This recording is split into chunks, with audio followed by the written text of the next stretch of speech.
goddag og velkommen til min kanal. Jeg skal fortælle lidt om en lastbil. Og jeg skal fortælle lidt om målene på en lastbil, og højden og bredden osv. Og så vil jeg fortælle meget mere om en lastbil. Nu viser jeg det bare på en tegning, så jeg kan kortfatte det, og i morgen så vil jeg lave en video omkring en lastbil og vise den, og så sætte den op.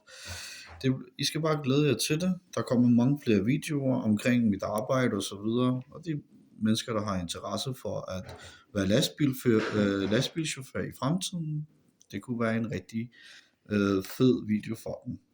Vi starter med længden på en lastbil, den jeg kører i 2 aksler.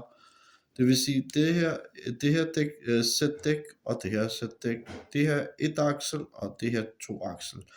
Så den lastbil jeg kører i, den har 2 aksler.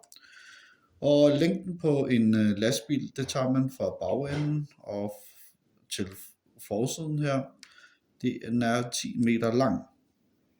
Og højden fra dækket, nederste dækspunkt og helt op til toppen, den er 3,90 meter. Hvis vi kigger på bredden på en lastbil, den er cirka 55 cm i den lastbil jeg kører i. Og det var bredden på den.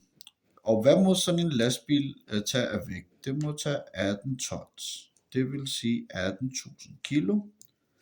Ude på siden så står der, hvad bilen den vejer, og så kan man ud fra det se, hvad der må være i ladet. Det vil sige, hvor mange tons der må være i lastbilen. Lad os tage et eksempel. Lad os sige, at lastbilen den vejer 9 tons. Hvor mange kilo må der så være af varer i lastbilen? Der må være maks 9 tons. Fordi det giver 9 og 9 tons, det giver 18 tons sammenlagt. Så hvis lastbilen vejer 9 tons, og når den er tom, så vejer lastbilen,